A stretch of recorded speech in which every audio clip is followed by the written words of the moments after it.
a gente tenta ser egolesa aqui, né, que é a expressão de que, pô, cara, assim, ego dá soberba, a soberba precede a queda, né, então se você achar que você sabe fazer tudo, e a gente tenta ser muito adaptável, né, então, pô, a gente, essa termo fundo abutre, né, foi um termo que traduziu do inglês lá, que a turma olhava, porque realmente tinha até algumas estratégias de alguns fundos, isso não é e não era ilegal, nas economias e nas jurisdições que faziam isso, mas às vezes você entrava numa situação de uma empresa que estava ruim, tornava a situação dela ainda pior, porque você tinha um poder lá de voto, acionista e tudo mais tal, para poder vender mais caro para não quebrar a companhia, né? Então, pô, não é o que a gente acha que respeito quem faça, de novo, não é ilegal, mas pô, a gente tem como propósito aqui, tem impacto positivo. A gente quer pegar uma obra parada que tem um monte de promitente, comprador e compradora, que era o sonho deles lá, como foi que a gente fez com a Viver, com algumas obras da Viver, pô, entrar no preço certo, restaurar a credibilidade, trocar time, terminar a obra, vender, ganhar dinheiro e, pô, a sociedade olhar e parar de fazer piada daquele negócio que nunca terminou e aquelas pessoas que tinham o sonho da casa própria, que tinham investido, poder ter esse resultado. Então, quando eu comentei aqui desse balanço entre ter proteção no cenário pessimista, né, o que eles chamam lá fora de downside protection e tal, e dividir o resultado quando vai muito melhor do que a gente imaginou, é uma forma da gente manifestar que, pô, a gente não acha que está indo para esse lado de quando foi dado o nome de fundo abutre. Mas, sinceramente, quando chamam a gente vai para a linha da reciclagem e fala, bom, o abutre existe que precisa reciclar o resto de alguma coisa, né?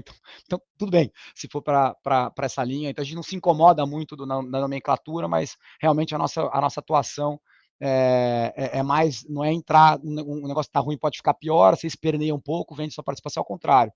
Pois isso aqui, e aí pegando o que o Matheus falou, é muito isso, quando você está falando de empresa, muito isso. Eles falam, pô, valor de liquidação de uma companhia.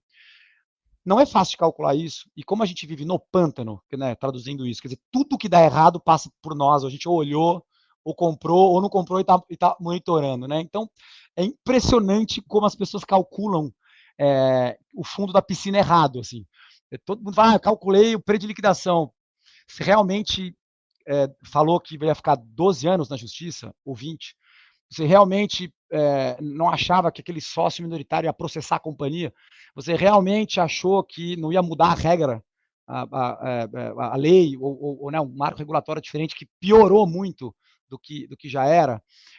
Poxa, e tragédias do tipo Mariana e tudo mais. Então tem até o impensável. Então, não é fácil fazer o valor de liquidação de uma companhia ou de um ativo, e eu acho que a gente, na posição que está, por comprar tudo que deu errado, a gente consegue ter um pouco mais de cálculo, um pouco mais de cenários, um pouco mais de proxy, que você consegue falar. Eu acho que a gente talvez seja mais capaz de saber o que mais pode dar errado e qual é o cenário de liquidação ou de um ativo e de uma companhia. O Warren Buffett também fala uma coisa além da Bituca, ele fala o seguinte, né? Compre uma empresa que até um idiota poderia administrar, porque um dia um idiota vai administrar. Então, a gente, quando olha uma companhia, a gente tenta achar que os ativos da companhia, e não a companhia em si, mas que os ativos da companhia, numa falência, dariam algum retorno para a gente. Então, normalmente, para tentar ilustrar aqui, se você está entrando numa companhia em dificuldade, a gente procura enxergar que no cenário pessimista, que vai ser uma falência longa e duradoura, a gente precisa encontrar valor e precisa voltar com o retorno para casa. E aí seria injusto se também a companhia, no caso, ou o ativo, a gente resolve o problema muito mais rápido, mesmo que por mérito nosso, né? A resolução do problema, quando a gente compra o ativo, é muito nossa, né? Mas a gente, muitas vezes o cenário melhorou, o cenário daquele ativo, o cenário macroeconômico, o preço melhorou, ou até, no caso de uma companhia, a gestão da companhia fez um trabalho incrível, a nova gestão, a velha gestão. Então, a gente, de um jeito ou de outro, a gente, como comentou aqui, divide muito o resultado. E aí a gente tem sido bem menos chamado de abutre, e tem muita gente que fala, pô, vai lá que aquela turma pode ajudar você a sair da UTI. Então acho que a gente está mais para esse posicionamento. E uma diferença legal que eu estou notando aqui entre vocês dois também é que, por exemplo, no caso do Alexandre, ele olha os ativos de uma empresa ou as dívidas, o problema que ela tem hoje, né? Com base no que ela tem hoje, você não precisa criar uma expectativa do quanto essa empresa vai gerar na frente, se você vai comprar uma receita de 500 milhões hoje que vai chegar em 1 bilhão daqui a 10 anos. Você não está olhando isso, você está olhando para trás e tentando entender o quanto que você consegue extrair disso. Acho que já o Danilo, eu acho que entra mais naquele processo, até eu queria ouvir de você também, Danilo, o processo de não só identificar, como você disse, né, mas de encontrar um valor e de, eventualmente, uma empresa que você compra por 1 hoje, vender por 10 lá na frente, e dado o valor que ela vai entregando ao acionista, né? Como que é o processo que vocês fazem? Porque eu acho que tem essa diferença, né, entre os dois tipos de análise que a gente está vendo aqui. Totalmente. Não obstante, você citou aí, Matheusinho, o cigar butt lá daquela primeira fase do Buffett, mas o private equity lá atrás, lá quando ele começou lá nos anos 70, 80, era um private equity tipicamente de value investing.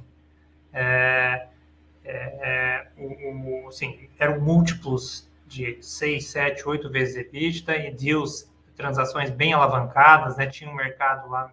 Isso eu estou falando tudo esse início, né? Obviamente, mercado americano. Brasil é bem mais recente. Mas classicamente, o private equity era uma classe de ativos típica de value investing, grandes conglomerados industriais, grandes empresas de bens de consumo, mídia, bancos, e na evolução dele, obviamente, óbvio que isso se mantém hoje, né? As grandes firmas de private equity globais continuam comprando os ativos da velha economia, digamos assim, mas assim, tem aí há 15, 20 anos esse segmento de growth está super forte. Nós estamos fazendo isso há 10 anos aqui e parece que agora, assim, nos últimos 2, 3, todo mundo quer fazer growth, né? Então, parece que o mercado não só todo mundo quer fazer growth, mas todo mundo quer fazer growth no mercado privado, né? Em empresas nesse segmento. Mas sim, nós por olharmos empresas do tamanho que estamos olhando, o que importa é o futuro. Obviamente, você tem que olhar. Nós aqui gastamos bastante tempo analisando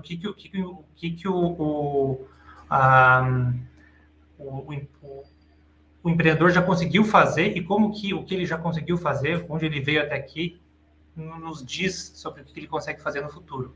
Então, mas assim, nós olhando para o futuro e o,